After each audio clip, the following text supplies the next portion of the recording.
अंग अंग तड़फड़ा के कर रहा है तांडवम।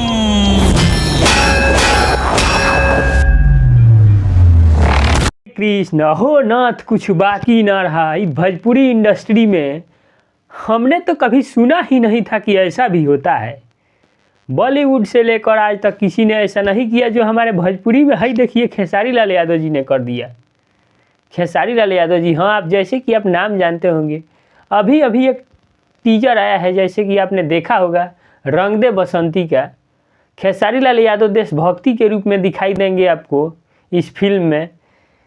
अभी ऐसा धांसू एंट्री खेसारी लाल यादव जी का होता है, आप देखिएगा इस फिल्म में तो हैरान हो जाइएगा। हमने भी तो सोचा ही नहीं था कि भोजपुरी में कोई ऐसा कर देगा जो कि खेसारी लाल यादव ने किया। हमको लगता है कोई भोजपुरी में है जी, इतना ट्रेलर टीजर रिलीज करना किसी का बस का है बात है? गाना वाना, लगता है भोजपुरी का सब श्रेय हम खेसारी लाल को देते हैं। आप कमेंट में बताइएगा कि आप किसको देते हैं। और रंग दे बसंती का ट्रेलर कैसा लगा, आप कमेंट में ज़रूर बताइएगा। जय हिंद साथियों।